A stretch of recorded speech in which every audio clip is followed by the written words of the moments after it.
There are at least 18 different occupations in Hyrule, and today I'll help you find the perfect one for you. I was shocked to find out there were so many, and each one plays a role in supporting a budding post-calamity economy.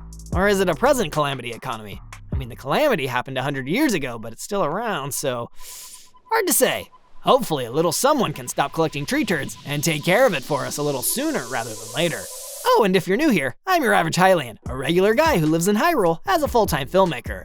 But we're not here for me, we're here for you. Nearly 500 of you liked BF Dreaming's comment on my last video where they asked for job/training opportunities in Hyrule.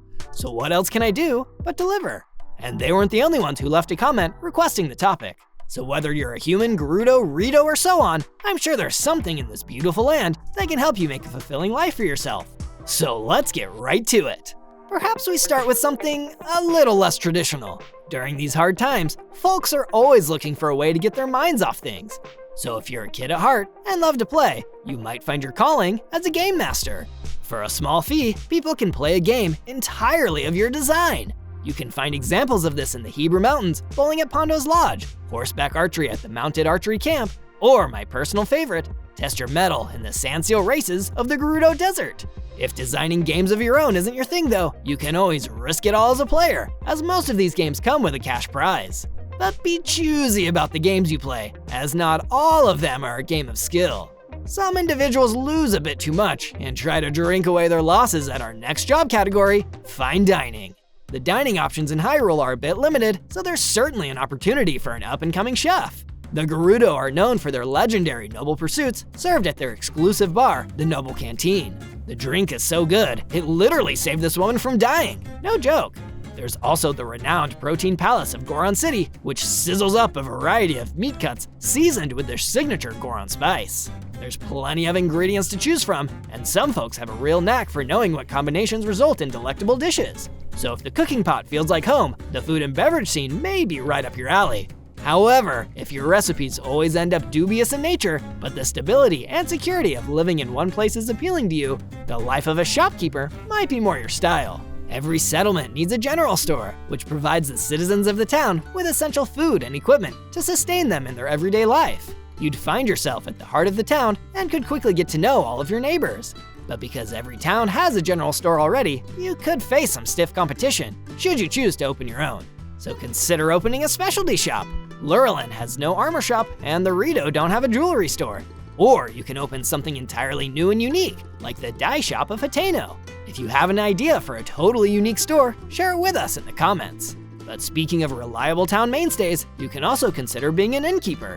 Each town has an inn, but each comes with its own unique beds and features. And even if you're not the head of the inn, you can always work as part of their supporting staff.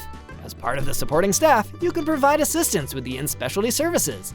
For example, the Hotel Oasis in Gerudo Town offers a special spa treatment, while the Swallow's Roost of Rito Village stuffs their exclusive beds with Rito feathers. I don't know if that means you have to collect the feathers from the ground or ask the townspeople for donations, but hey, a living's a living, right? And on the topic of supporting staff, the many farms and ranches found across Hyrule could always use some helping hands. Have a chat with Reed, and he'll surely accept help working the fields. Knack Down the Hill could also use some help. His back is starting to go out. I'm actually kind of worried about him. If the larger farms feel a bit too corporate for you, you can always get on with the small family farms of Kakariko, wrangling chickens or nourishing their world-famous carrots and pumpkins. But just know if you work on the carrot farm, a future job on the pumpkin farm is out of the question. These two have some serious beef. Or if you like beef, go have a chat with Dance at the Hateno pasture, who keeps a watchful eye over the cows and sheep. If you're handy with a bow, he's also got a special deer hunting task for you, and he's willing to pay.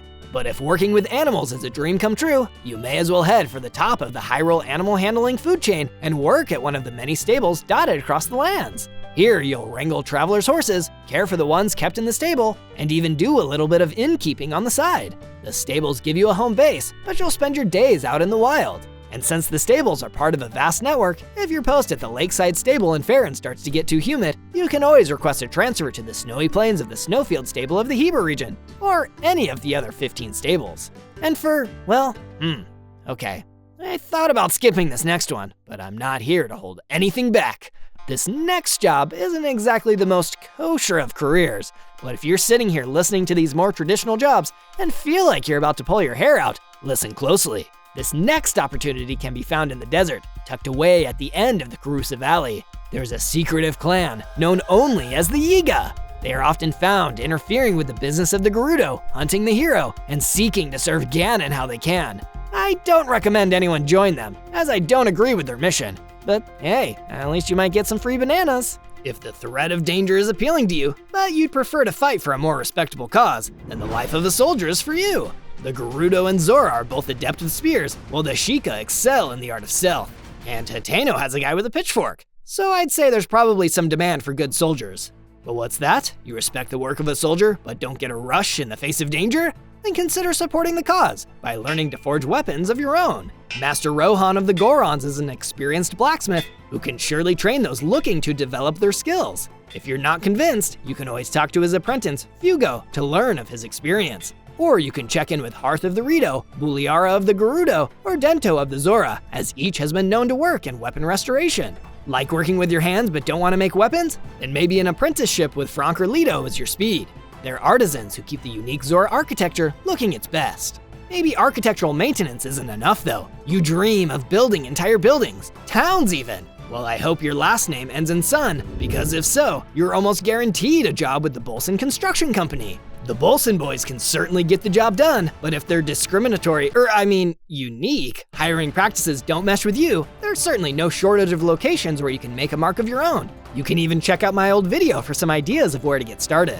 Don't want to build, but love the idea of being on the move? Well, there's plenty of options for you too. If you're a collector of useful items, you can start your own business as a traveling salesperson. You might want to stay away from selling at stables though. That's Beetle territory, baby. And you don't want to mess with Beetle.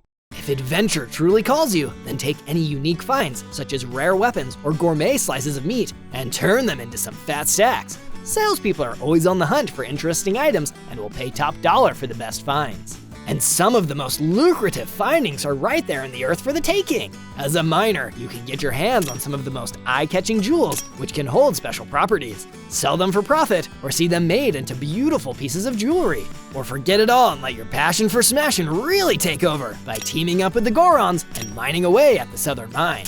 However, the heat of Death Mountain can feel like, well, death. So perhaps you're better suited making a living far from the mountaintops and instead in the ocean. Set sail on the open waters and pass the time catching fish. A warm seaside life in Lurlin really doesn't sound too bad, as long as you don't spending too much time in the sun. And maybe you can even learn a sea shanty or two while you're out there. Or do you find more joy in singing than fishing altogether? Catch up with Cass and learn the ways of the musician. A good song is hard to come by in Hyrule, and maybe you can even liven up some of those bars and restaurants. If your artistry doesn't come from your voice, then perhaps your hands? Congo the painter has traveled to every corner in Hyrule, but something tells me there's more than enough room for another painter in the land. And if neither of these artistic endeavors is right, you can always follow in the footsteps of Hyrule's hearsay queen herself, Tracy. Hear something interesting in town? Maybe your date lets the latest gossip slip after a few too many noble pursuits. If there's anything we know people love, it's hard-hitting journalism. Or, just gossip. What you do with your talents is up to you. But you'd rather take your time with your writing? Then you must be a researcher.